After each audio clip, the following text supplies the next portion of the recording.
Good evening, everyone. Till now in biomolecules, we have read till proteins, the composition of proteins, and how the polypeptide chains are formed. Now, today we will be studying the structure of proteins, which is explained at 4 different levels. Protein की structure जो है वो 4 different stages में explain की जाती है. उन्हीं 4 different structures को आज हम स्टडी करने वाले हैं. So our topic is structure of proteins.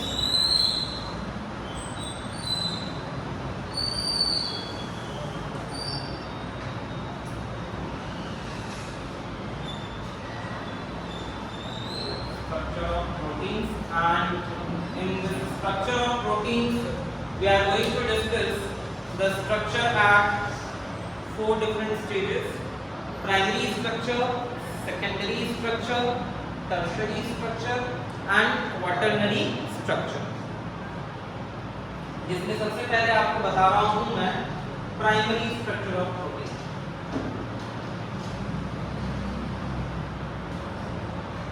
Primary structure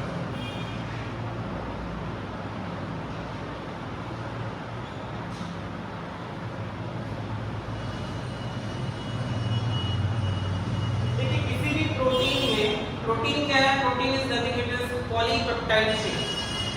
protein, every protein is a polypeptide chain, and a protein can have more than one polypeptide chain in it. Proteins में एक से ज्यादा पॉलीपेप्टाइड चेन भी present हो सकते हैं. Whereas each and every polypeptide chain, the alpha amino acids are joined in a specific sequence. हर एक polypeptide chain में अल्फा अमीनो एसिड्स किसी स्पेसिफिक सीक्वेंस में ज्वाइन होता है. And this specific sequence of amino acids in which they join and result into polypeptide chain is what we call primary structure of protein. तो क्या मतलब हुआ primary structure of protein का? The sequence of alpha amino acids present in a polypeptide chain, that is called primary structure of protein. This sequence of alpha amino acids in a polypeptide chain is primary structure of protein. And in a polypeptide chain, when the alpha amino acid sequence changes, the nature of protein will also change. किसी भी protein में जहाँ polypeptide chain में alpha amino acids की sequence change होगी, उस protein का nature, उस प्रोटीन की प्रॉपर्टीज भी चेंज हो जाएगी. राइट? तो आप काफी शॉर्ट में मैं लिखने की कोशिश करूंगा. आप उसी फॉर्म में या तो फोटो क्लिक कर लेना या बाद में लिख लेना. तो इसमें क्या क्या याद रखना है? पहले प्रोटीन में have more than one polypeptide chain.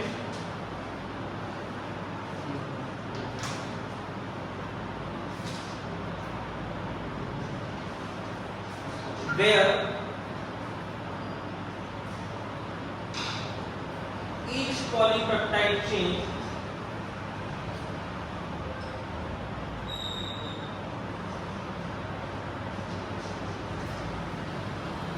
has amino acids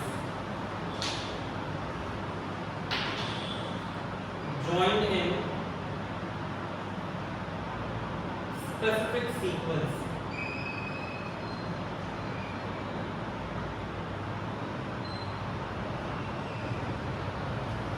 Right? This sequence of alpha amino acids in a polypeptide chain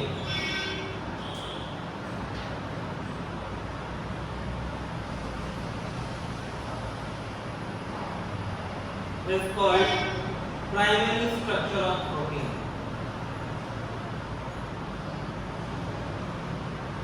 Easy है ना solve?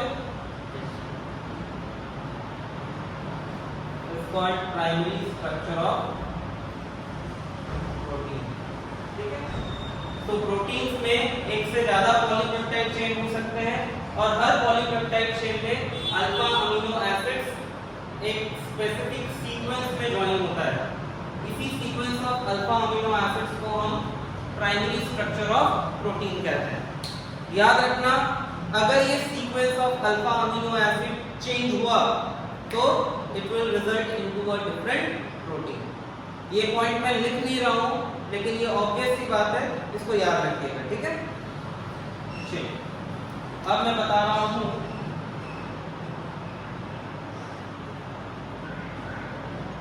Secondary structure of protein.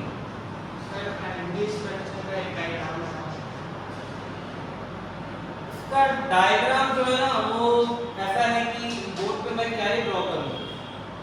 आप देखिए एनसीईआरटी में जो है एक कलरफुल डॉट्स के फॉर्म में दिया होगा, अलग अलग कलर के डॉट्स होंगे। नेक्स्ट पेज पे नहीं होगा, नेक्स्ट पेज पे, यस, कलरफुल डॉट्स होगा दिस वन, है ना। Each colour dots is representing a different amino acid, है ना। So there is a specific sequence of these dots for alpha amino acids. यही है प्राइमरी। हो सकता है एक अमीनो एसिड जो है it may repeat several times in the sequence. Okay, clear? प्रथम चलिए अब सेकेंडरी स्ट्रक्चर देखते हैं। Secondary structure is actually the structure or the form in which a long polypeptide chain exists. आपको पता है अल्फा अमीनो एसिड्स बहुत सारे ज्वाइन होकर पॉलीमर फॉर्म करते हैं जिसको हम पॉलीपेप्टाइड चेन कहते हैं। अब ये लंबा सा लॉन्ग पॉलीपेप्टाइड चेन अलग अलग फॉर्म में एग्जिस्ट हो सकता है। इसी different form of existence of long polypeptide chain को सेकेंडरी स्ट्रक्चर कहा जाता है। And there are two different possibilities for the existence of secondary structure. एक होता है अल्फा हेलिक्स और दूसरा होता है beta linked sheet. So the secondary structure of protein suggests that the long polypeptide chain can exist in two different forms, that is the alpha helical structure and beta linked sheet structure. अब alpha helix में क्या होता है? Alpha helix में the polypeptide chain they twist, they turn in the form of a right hand screw. ये किस form में twist होगा? राइट हैंड स्क्रू के फॉर्म में। The long polypeptide chain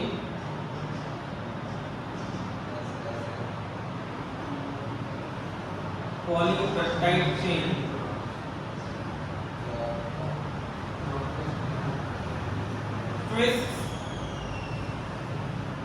in a right-handed screw form having hydrogen bond between carbonyl group and NH group at adjacent terms.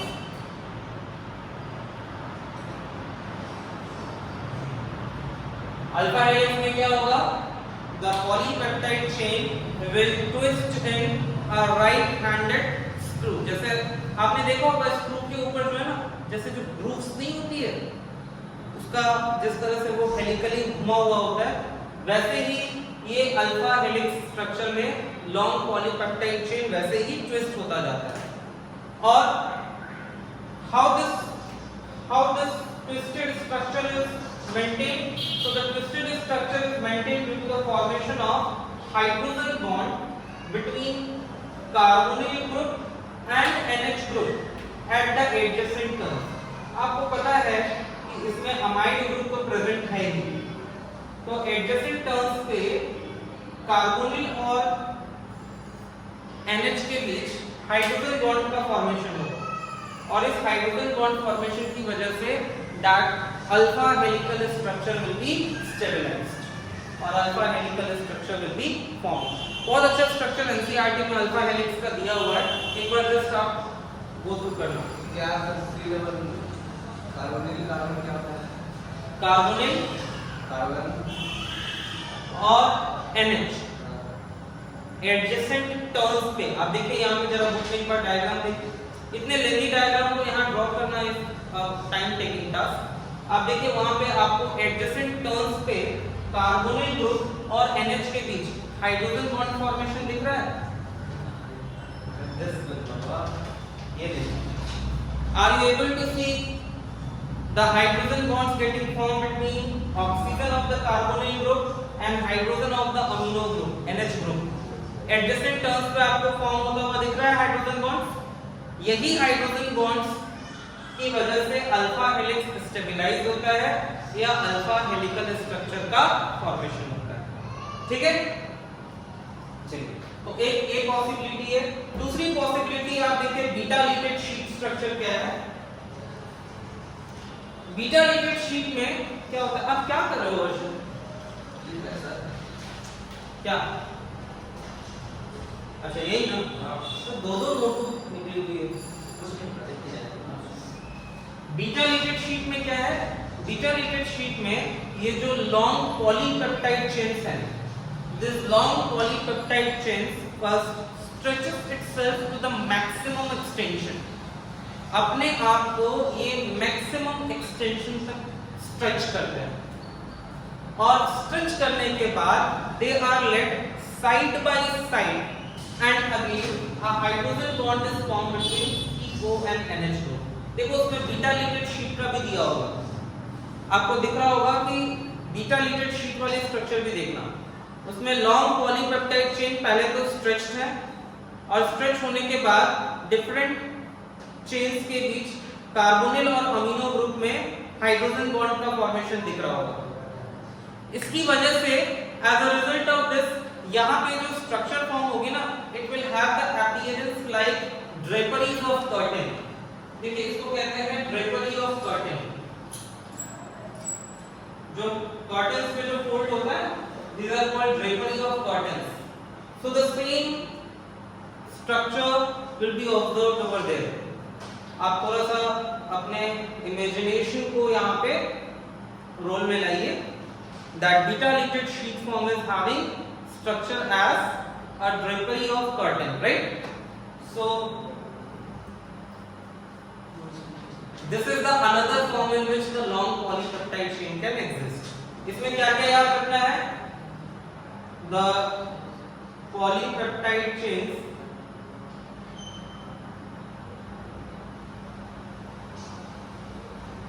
stretches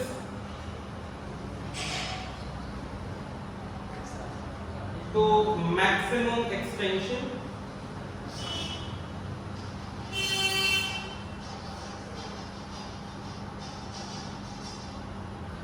led side by side due to H bond between carbonyl and NH group.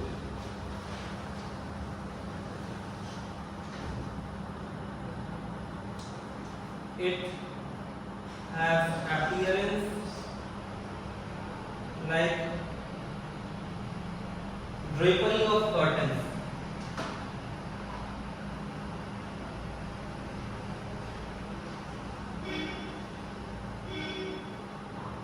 ठीक है, it has appearance like drapery of curtains, या ऐसा भी कह सकते हो कि पहले के टाइम पे अपने रूफिंग में जो एस्बेस्टोस शीट यूज करते थे ना, ऐसे ऐसे एस्बेस्टोस शीट जैसा वेव जैसा उसमें दिखता था, सेम उसके जैसा ये बीटा लिपिड शीट स्ट्रक्चर का अपीयरेंस होता है।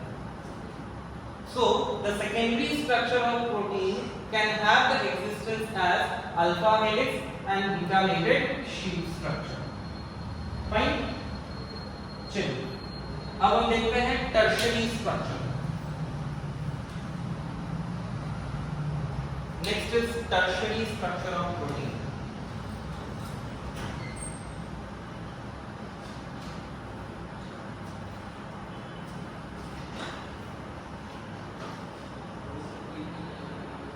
Tertiary structure.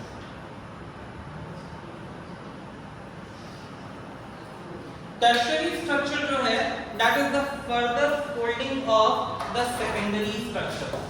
ये जो आपको secondary structure में अल्फा हेलिकल और beta pleated sheet structure form हो रहे हैं, ये अल्फा हेलिकल और बीटा लीटेड शीट स्ट्रक्चर जो है it folds further, and when it folds further it results into two major shapes of the protein, that is fibrous and globular. ठीक है, तो अल्फा लीटेड शीट और alpha helical and beta pleated sheet structure आगे further folding करके आपको दो different forms, दो different shape of protein molecules दे सकते हैं, जिसमें एक है फाइब्रस और दूसरा है ग्लोबुलर. ठीक है, तो this is nothing, it is just further folding of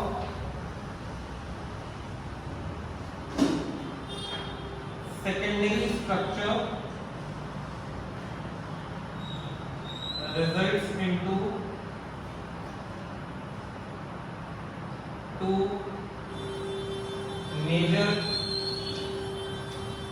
shapes of protein, that is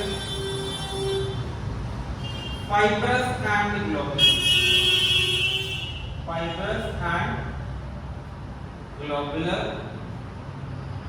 protein.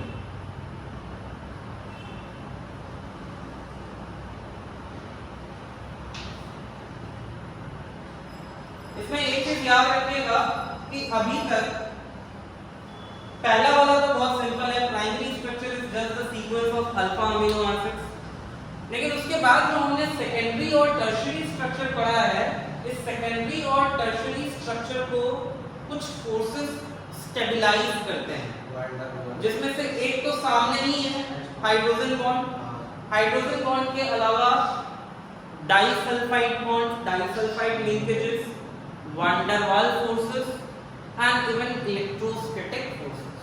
ठीक है, तो ये भी मैं यहाँ पे पॉइंट ऐड कर रहा हूँ. Hydrogen bond, disulphide bonds,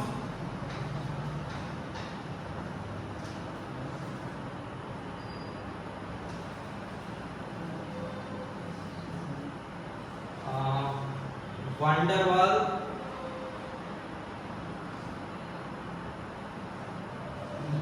forces and electrostatic forces. Electrostatic forces stabilizes secondary and tertiary structure of protein.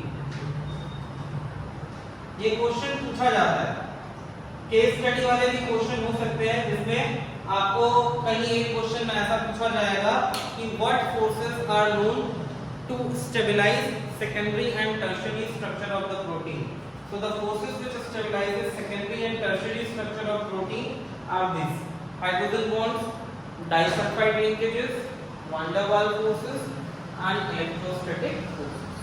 ठीक है, अब आपको लास्ट बता रहा हूं जो कि है quaternary structure.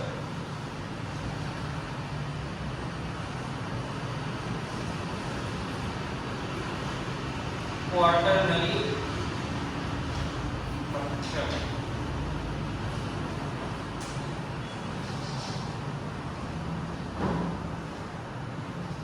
Quaternary structure. Quaternary structure क्या है? इसमें देखिए जैसे आपको मैंने पहले एक पॉइंट में बताया था कि प्रोटीन्स में have more than one polypeptide chain. Protein में एक से ज्यादा पॉलीपेप्टाइड चेन्स हो सकता है ना? तो प्रोटीन्स में एक से ज्यादा पॉलीपेप्टाइड चेन्स प्रेजेंट हो सकते हैं। नहीं होता है ये तीनों में एक ज्यादा नहीं होता नहीं, ये सेकेंडरी और टर्शियरी स्ट्रक्चर जो है, ये सेकेंडरी और टर्शियरी स्ट्रक्चर तो एक सिंगल पॉलीपेप्टाइड चेन के लिए ही पॉसिबिलिटी बताई गई है। एक single polypeptide chain alpha helix और बीटा लीटेड शीट में एग्जिस्ट कर सकता है। इनफैक्ट बीटा लीटेड शीट में एक से ज्यादा पॉलीपेप्टाइड चेन हो सकता है, अल्फा हेलिक्स में एक ही रहेगा।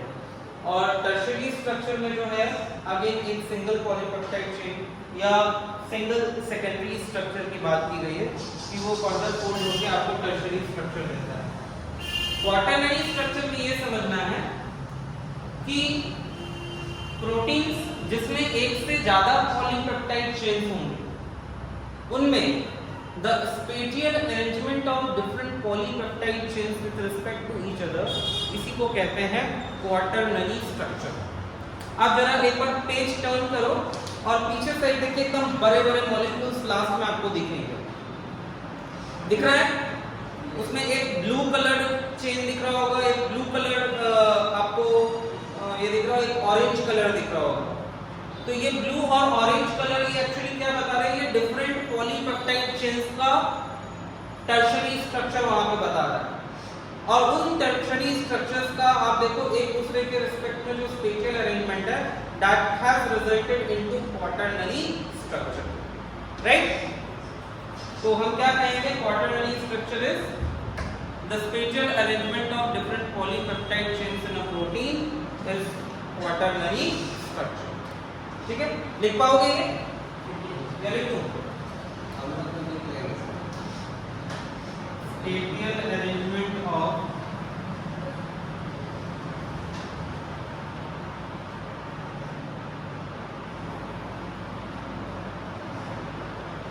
different polypeptide chains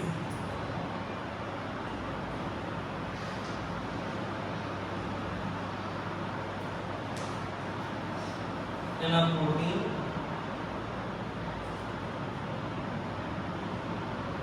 is called quaternary structure। ठीक है, तो ये है about the structure of proteins explained at 4 different stages: primary, secondary, tertiary and quaternary। Now after this the next topic we will consider is denaturation of proteins। बहुत simple सा topic है।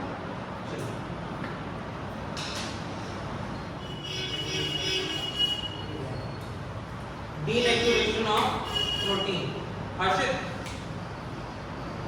देखिए हमारे बायोलॉजिकल सिस्टम में protein is there, we know very well, है ना? और हमारे बायोलॉजिकल सिस्टम में जो प्रोटीन अवेलेबल है that protein has a specific 3-dimensional structure and also it performs a specific biological function। Protein जो हमारी बॉडी में है इसका एक प्रॉपर 3-dimensional स्ट्रक्चर है और ये एक प्रॉपर बायोलॉजिकल फंक्शन भी परफॉर्म करती है, राइट? ऐसे प्रोटीन को हम कहते हैं native protein.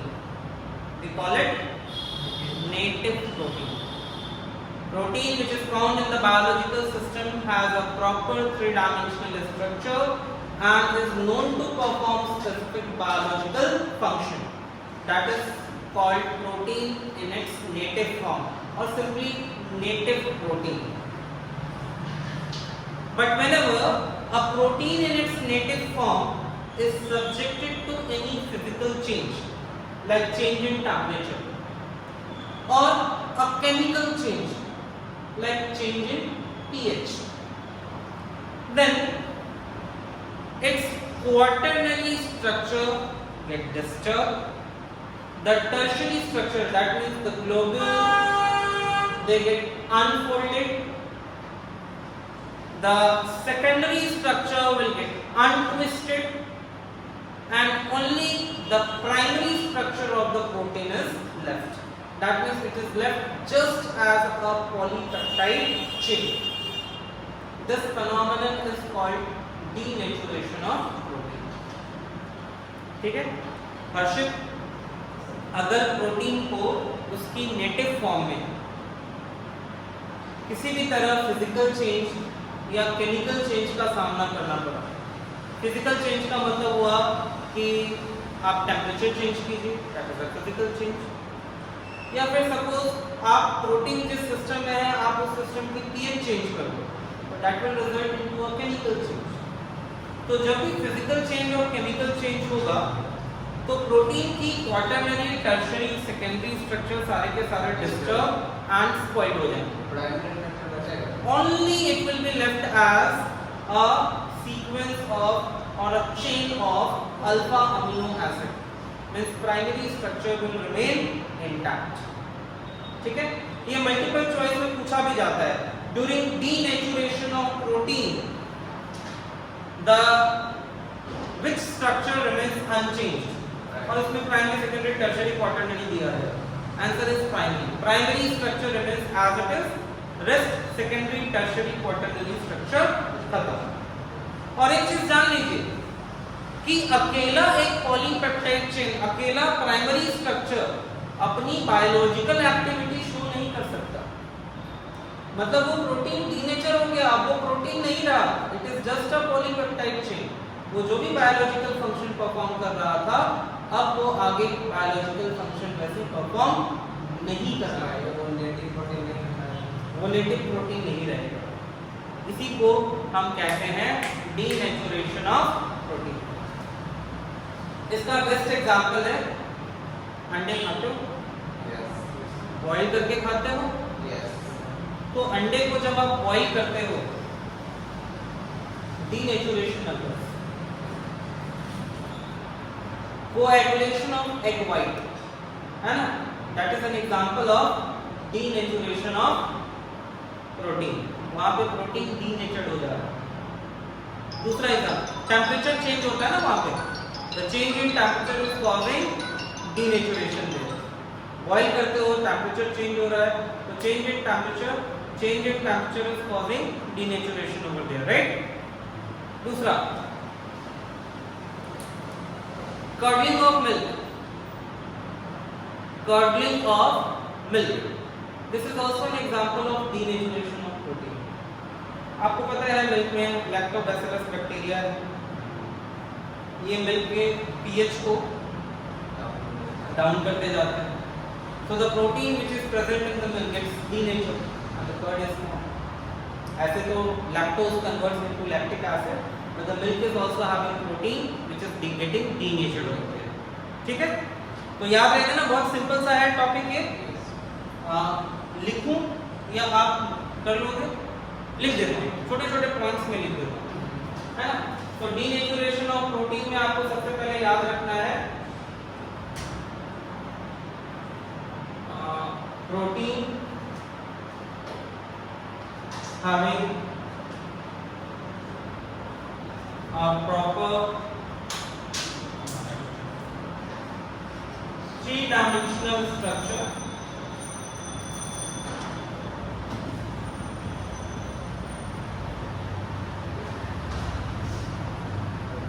and the specific biological function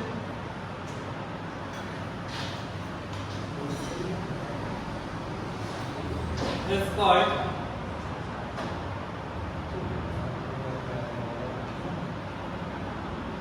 native protein.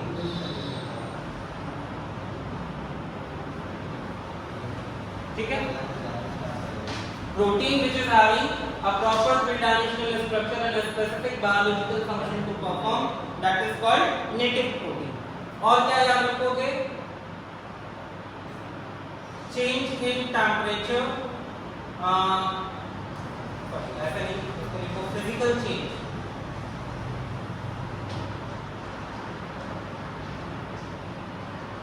Like change in temperature,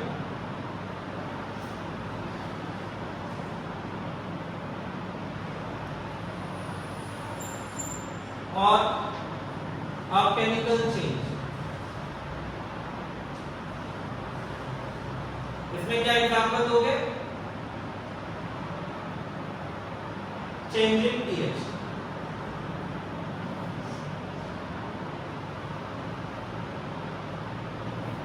physical change or a chemical change destroys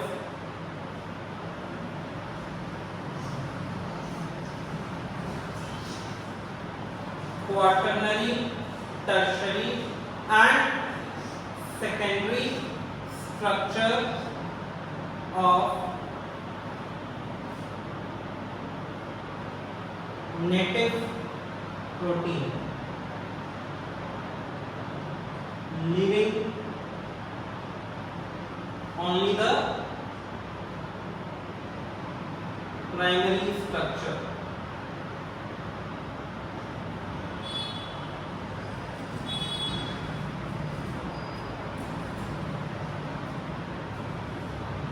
This cause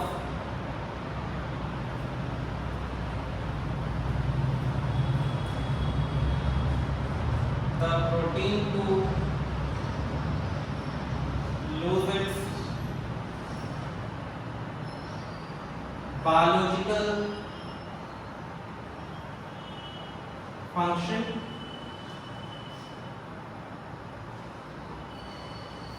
and the phenomenon is called and the process is called denaturation. This process is called denaturation of protein.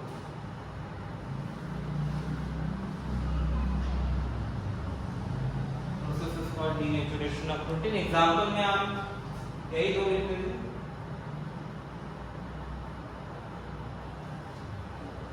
Coagulation of egg white,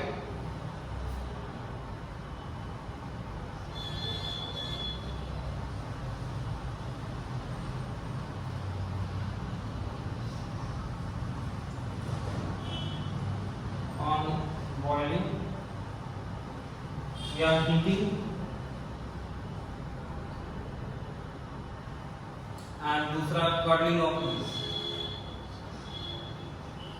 ठीक है, easy है denaturation, है ना?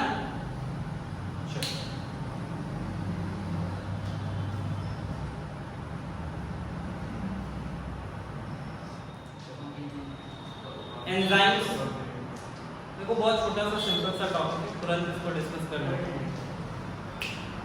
सबसे पहले ये समझना है कि enzymes are proteinaceous in nature. It is like every enzyme is a protein, but all the proteins are not enzymes. हर एक एंजाइम का नेचर प्रोटीन से है. Every enzyme is a protein, लेकिन हर प्रोटीन एंजाइम की तरह बिहेव नहीं कर सकता. एंजाइम्स क्या है? These are the specific organic molecules or the protein compounds in the body which catalyzes various biochemical reaction. इसी वजह से एंजाइम को बायोकैटलिस्ट भी कहा गया है. It is also called biocatalyst. Insulin is a hormone. It is not catalyst. Insulin hormone है, catalyst नहीं है. याद रखिएगा, ठीक है? क्योंकि एंजाइम्स जो कि प्रोटीन जैसे ही है, they are the protein compounds only. They catalyze several biochemical reaction. हमारे बॉडी में अलग-अलग different biochemical reactions को catalyze करते हैं और इसीलिए एंजाइम्स को बायोकैटलिस्ट भी कहा जाता है. और ये एंजाइम जो है ना, ये बहुत ही स्पेसिफिक होते हैं. They are very selective for a particular substrate and for a particular reaction. Specific का मतलब ये हुआ कि एक एंजाइम जो किसी एक पर्टिकुलर रिएक्शन को कैटलाइज कर रहा हो, वो दूसरे रिएक्शंस में काम नहीं आएगा. An enzyme which is catalyzing a particular reaction will not be having any effect on other reactions. They are very specific. एक एंजाइम पर्टिकुलर एक ही रिएक्शंस के लिए इंपॉर्टेंट हो उसके बाद उसका कोई काम नहीं। उसके बाद वो दूसरे रिएक्शंस में कोई रोल प्ले नहीं करेगा। ठीक है, तो इसी का मतलब है दे आर हाईली स्पेसिफिक, है ना, highly selective and specific. Enzymes कैसे होते हैं? Highly specific and selective, right. ये एंजाइम का जो नाम है ना, ये नाम सबस्ट्रेट के नाम से ही डिराइव किया जाता है बाय एडिंग सफिक्स ase, या फिर the name is also derived from the type of the reaction they catalyze। दो तरीके से एंजाइम का नाम देते हैं। एक जो जिस सबस्ट्रेट पे ये कैटलिस्ट और ये एंजाइम एक्ट कर रहा हो उसी के नाम में आगे सफिक्स ase लगा के we give the name of the enzyme. और दूसरा तरीका है कि जिस स्पेसिफिक टाइप ऑफ रिएक्शन को ये कैटलाइज कर रहा हो उस टाइप ऑफ रिएक्शन में भी सफिक्स ase लगा के the name can be given. जैसे enzyme which hydrolyze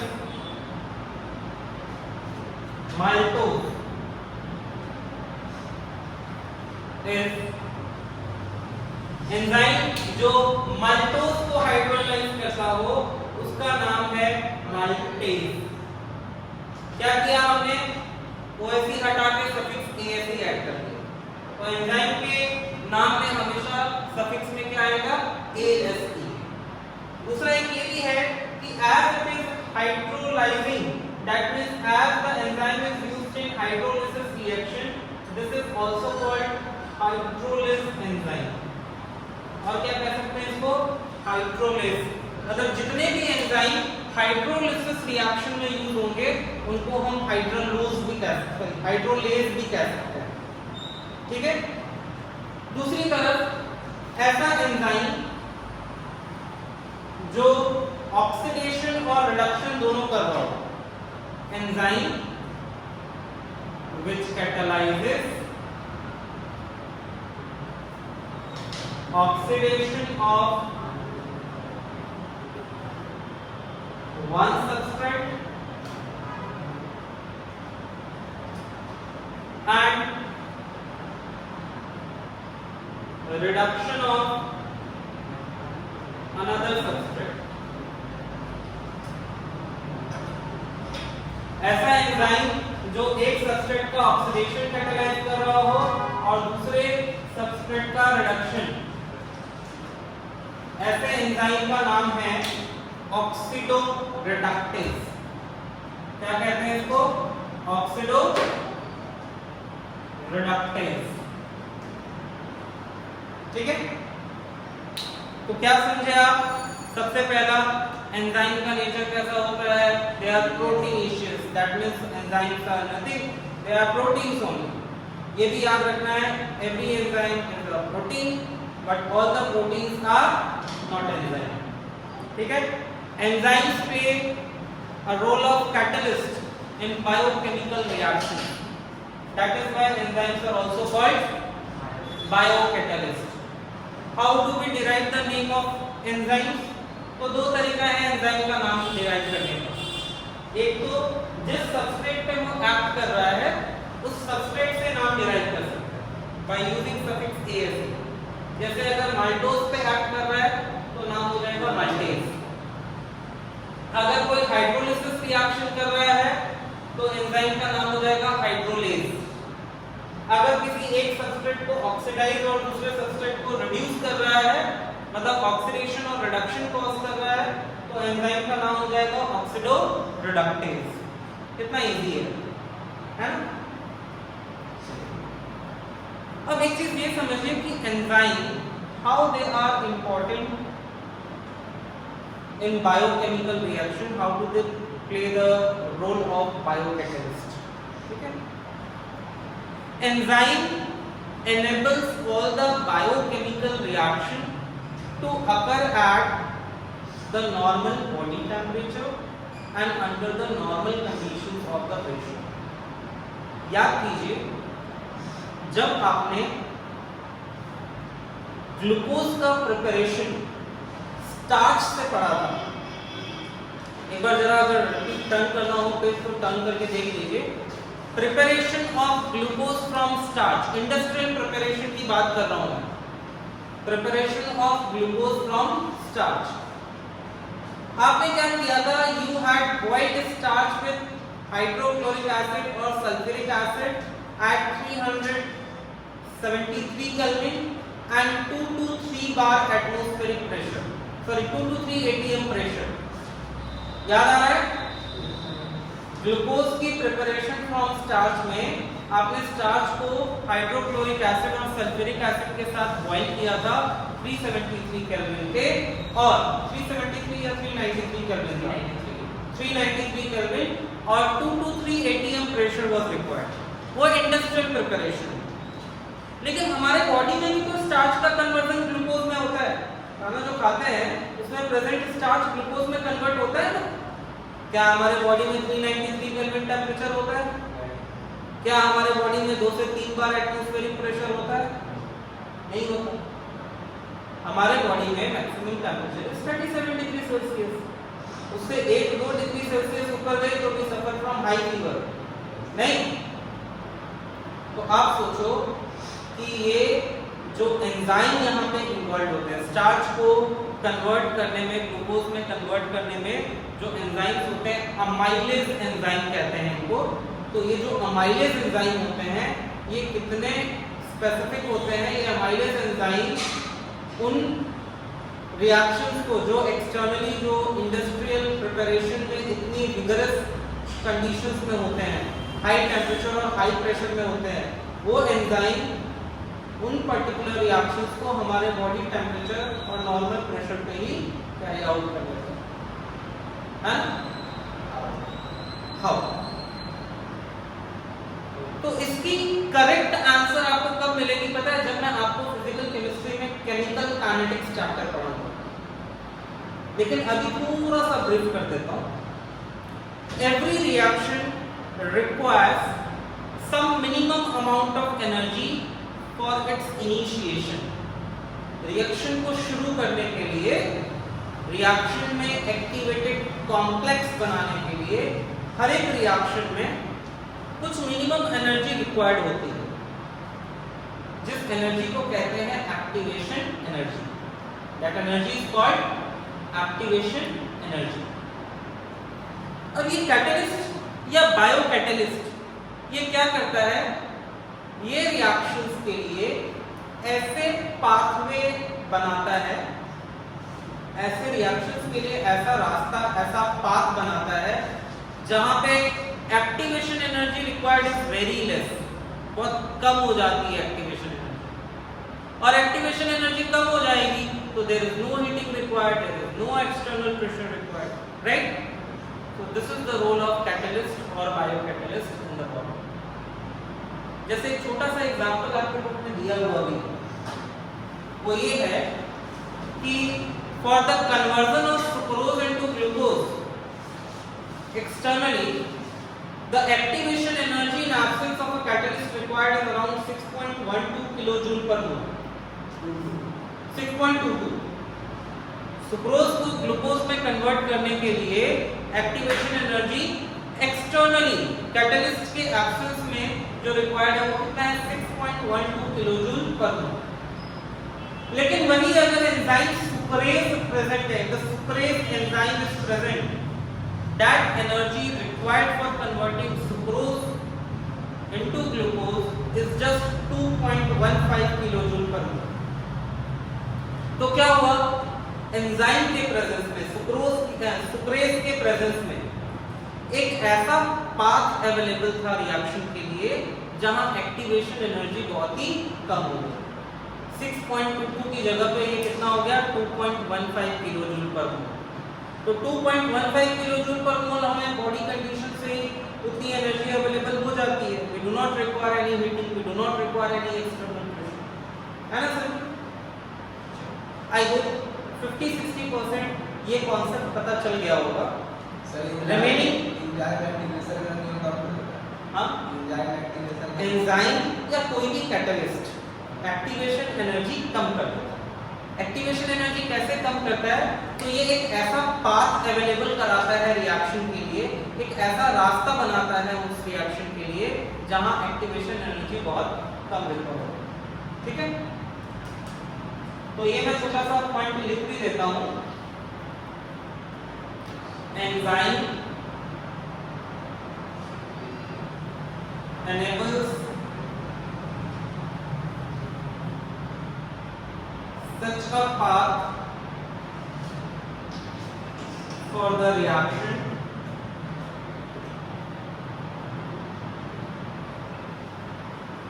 where activation energy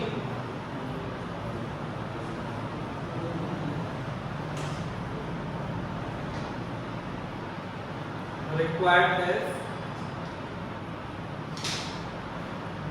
very less।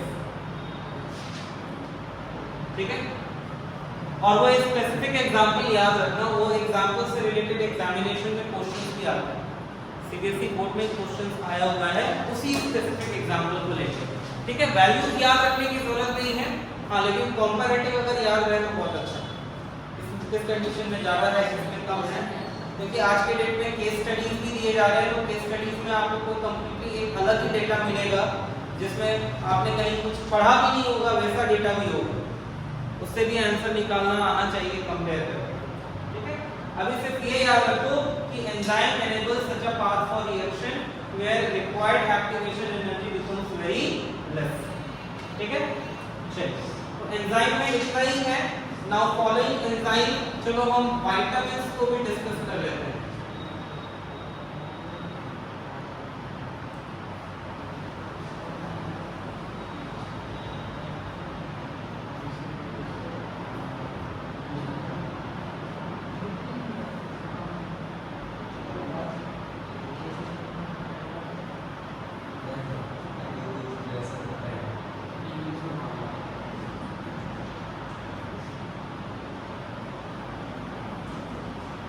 चलिए विटामिन्स डिस्कस करें, एक साथ लिख लेना बाद में। अभी वैसे कुछ बहुत ज्यादा छोटे छोटे पॉइंट्स ही लिखवाया, एनसीईआरटी से भी पॉइंट्स कलेक्ट करके लिख सकते हो। हर्षित चलो यहाँ ध्यान देना, आप इसको विटामिन भी कहते हो, ऐसे करेक्ट प्रोनाउंसिएशन इसकी विटामिन है, and yes vitamin, and earlier it was called vitamin. पहले इसको क्या कहा जाता था? विटामिन। विटामिन कहने का एक रीजन ये था कि इस पर्टिकुलर ग्रुप में, शॉर्ट में क्या ध्यान दें, इस पर्टिकुलर ग्रुप में अर्लियर डेज में जितने कंपाउंड्स मिल रहे थे they were having amino group present in them, मतलब वो अमाइन कंपाउंड्स थे, and these were required in very small amount and was very vital, is very important to perform specific biological function। बहुत छोटे amount में चाहिए होता है, लेकिन अगर नहीं मिला तो it will cause the deficiency disorder। Vitamin तो क्योंकि ये बहुत इंपॉर्टेंट है, वाइटल है, और क्योंकि उसमें अमाइन ग्रुप मिला तो vital plus amine, vital mine से क्या बना? विटामिन, है ना। और विटामिन आज के डेट में अब इसमें ई ड्रॉप कर दिया गया है, तो सीधा विटामिन कहते हैं। Why it is called vitamin? Because now all the vitamins which have been discovered, majority of them do not have amino group present। जितने भी विटामिन्स आज के डेट में नोन है उसमें से ज्यादातर में अमीनो ग्रुप प्रेजेंट है ही नहीं। अर्लियर डेज में, मतलब स्टार्टिंग में जो कंपाउंड्स मिले थे उनमें अमाइन था, लेकिन अब ज्यादातर विटामिन्स में अमाइन ग्रुप नहीं है, इसीलिए ये ई ड्रॉप कर दिया, इट इज सिंपली विटामिन। ठीक है, क्या है विटामिन? तो ये ऐसे ऑर्गेनिक कंपाउंड्स हैं जो हमारे डाइट के थ्रू बहुत ही स्मॉल अमाउंट में रिक्वायर्ड होते हैं। They are required for performing the specific biological function so as to perform the role of maintenance and optimum growth of the body। Maintenance work और बॉडी के optimum growth के लिए ये important है। और अगर उस लेस क्वांटिटी में भी ये विटामिन हमें नहीं मिला तो we will suffer from deficiency disorders, जो बहुत कॉमन है। आप लोग बचपन से 6th स्टैंडर्ड ऑनवर्ड्स ये पढ़ते आ रहे हो। आपको पता है नाइट ब्लाइंडनेस क्या है, आपको पता है बेरी क्या है, आपको पता है स्कर्वी क्या है, you know about rickets, you know about convergence, you know about bleeding gums, ये सारे प्रॉब्लम आपको पता है, राइट? लेकिन एक चीज बता दूं कि इट डजंट मीन कि 6th में पढ़ा है तो 12th में नहीं पूछेंगे, 12th में भी पूछेंगे। और वो वाला पोर्शन जो है that you have to prepare yourself. Vitamin के सोर्स और उनकी डेफिशिएंसी डिसऑर्डर, ये आपको खुद प्रिपेयर करनी है, ये मैं नहीं पढ़ाऊंगा, ठीक है? क्योंकि उसमें पढ़ाने जैसा कुछ है नहीं, 6th स्टैंडर्ड से पढ़ते आ रहे हो। अभी मैं आपको सिर्फ विटामिन की डेफिनेशन स्टैंडर्ड बताऊंगा और इसकी क्लासिफिकेशन बताऊंगा। प्लांट्स जो है वो मेजॉरिटी ऑफ विटामिन सिंथेसाइज कर लेते हैं। Plants are able to synthesise vitamin but the human body can not synthesise. हमारी बॉडी विटामिन्स को सिंथेसाइज नहीं कर सकती। एक आध विटामिन ऐसे हैं जो हमारे गट में रहने वाले बैक्टीरिया सिंथेसाइज कर लेते हैं। E coli bacteria which resides in our gut can synthesize a few of vitamins, but a majority of vitamins we have to obtain through the diet, है ना? प्लांट्स के थ्रू, डाइट के through हमें vitamins obtain करना होता है। तो कैसे डिफाइन किया जाए इन vitamins को? ऑर्गेनिक कंपाउंड्स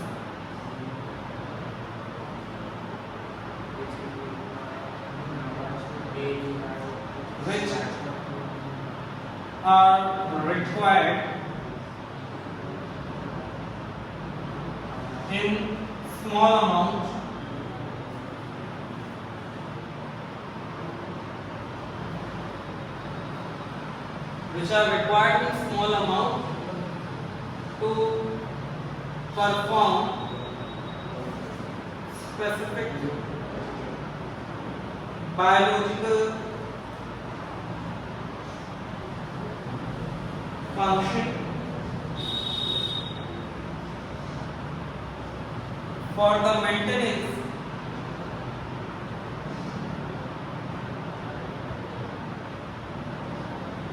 and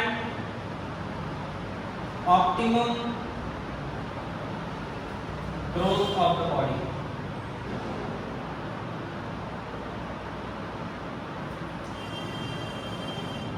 ठीक है? क्या है vitamins? So these are the organic compounds which are required in small amount to perform specific biological function for the maintenance and optimum growth of the body. हमारे body के optimum growth और maintenance के लिए ये specific biological functions perform करते हैं और काफी स्मॉल क्वांटिटीज में रिक्वायर्ड होते हैं, right? Vitamins are designated by using the alphabetical symbols, जैसे vitamin A, vitamin B, vitamin C, vitamin D and so. बहुत सारे विटामिन्स ऐसे भी होते हैं which have further subgroups, जैसे vitamin B1, vitamin B2, vitamin B3, B4, B12, B6, है ना? तो इनके कितने सब ग्रुप्स होते हैं। और कई बार आप देखोगे कि जब आपकी बॉडी में विटामिन डी की कमी होगी तो doctor gives the tablets of the drugs और the medicine of vitamin B complex.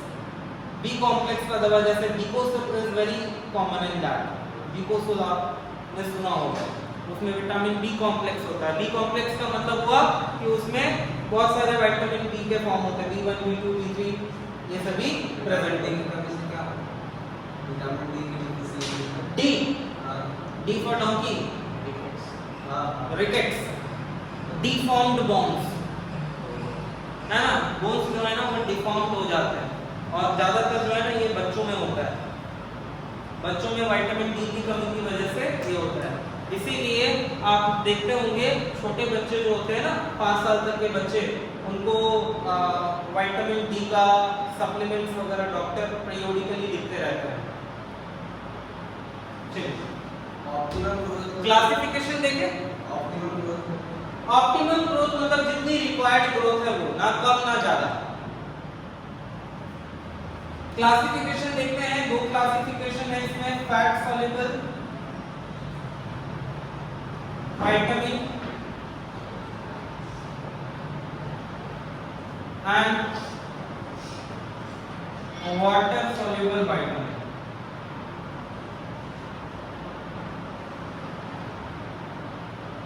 Fat soluble and water soluble vitamin. Fat soluble का मतलब क्या है? फैट सॉल्युबल का मतलब हुआ, इसमें याद रखिएगा vitamin A, D, E and के are soluble in fats of liver and adipose tissue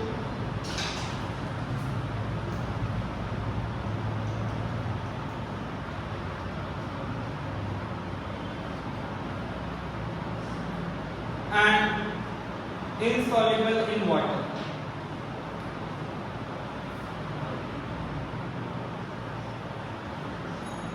ठीक है, इन्हीं को हम कहते हैं फैट सॉल्युबल विटामिन। ये जो है ए डी ई एन के, ये ए डी ई एन के ये फैट में सॉल्युबल होता है, वाटर में इनसॉल्युबल होता है। और फैट में सॉल्युबल होने की वजह से ये हमारे बॉडी में लीवर और एडिपोज टिश्यू में स्टोर हो सकता है।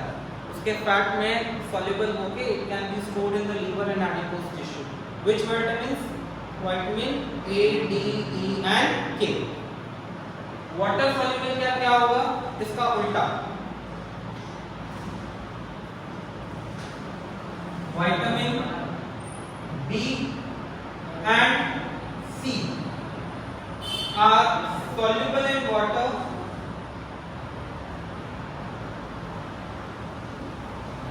and insoluble in fat।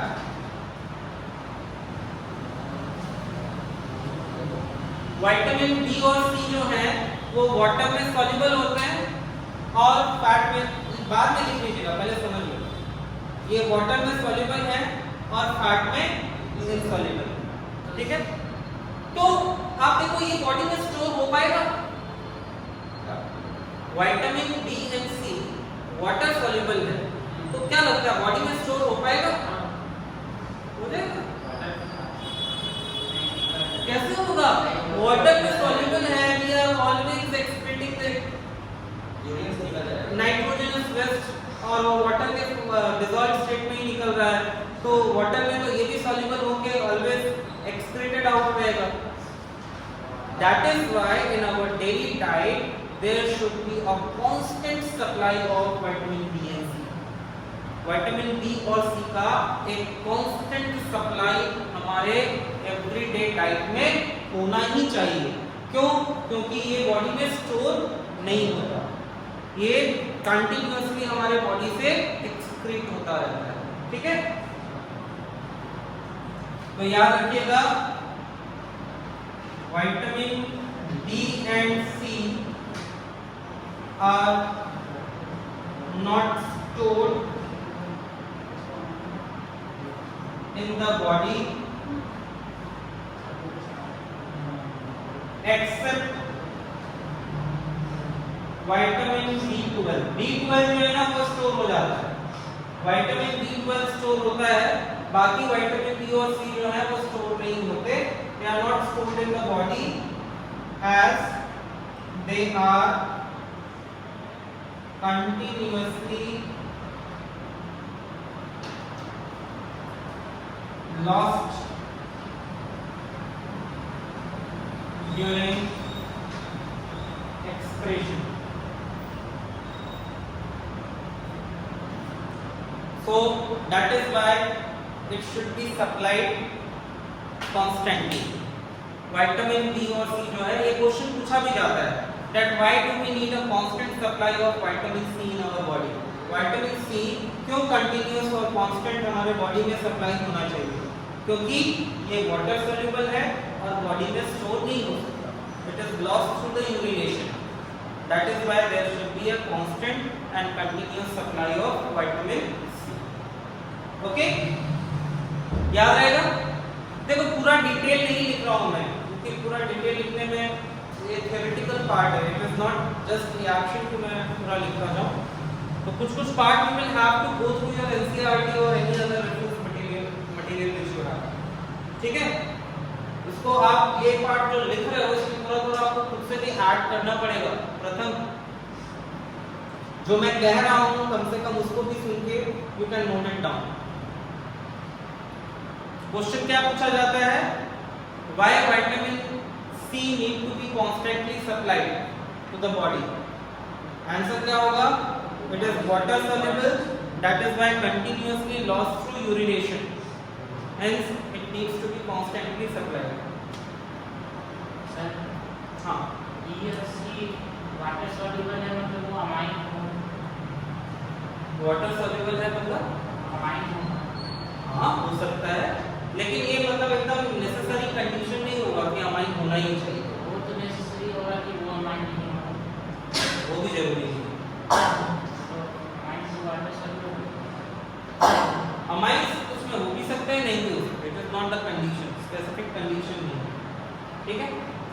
अब देखो आप इसके आगे एनसीईआरटी में देखिएगा एक टेबुलर फॉर्म में विटामिन, उनके सोर्सेस, मतलब कौन से फूड से वो विटामिन मिलता है और उसकी डेफिशिएंसी डिसऑर्डर्स दी हुई है। ये आपको प्रॉपर्ली प्रिपेयर करना है। प्रिपेयर क्या है, ये एक रिवीजन होगा आपके लिए। बिलीव मी, मैं आपको 6th की बुक अभी ओपन करके दिखा दूंगा, इट इज देयर, 6th के बुक में दिया रहता है विटामिन के सोर्सेस और उसकी डेफिशिएंसी डिसऑर्डर। नया आपके लिए इसमें क्या होगा, तो यहाँ पे हर एक विटामिन का you will have to memorise the scientific name also. हर एक विटामिन का आपको साइंटिफिक नेम भी याद रखना है, ठीक है। चलेगा, हो जाएगा, कल हो जाएगा, चलिए। तो आज हम यहाँ तक रखते हैं। Tomorrow in tomorrow session we will be discussing almost the last biomolecule which we have to cover in this chapter, और वो है न्यूक्लिक एसिड। न्यूक्लिक एसिड में specific we will be talking about the composition of DNA also, और hormone का बहुत ही छोटा सा part है, उसमें एक जनरल डिस्कशन होगा। मैं तो कहता हूँ आप हार्मोन पढ़ के आना, मैं आपको हार्मोन का नाम और उसके फंक्शन पूछूंगा, you will have to answer, okay. चलिए यहाँ तक ही रखते हैं, चलो bye. I hope as this efforts was taken for you people, I am talking to you Om,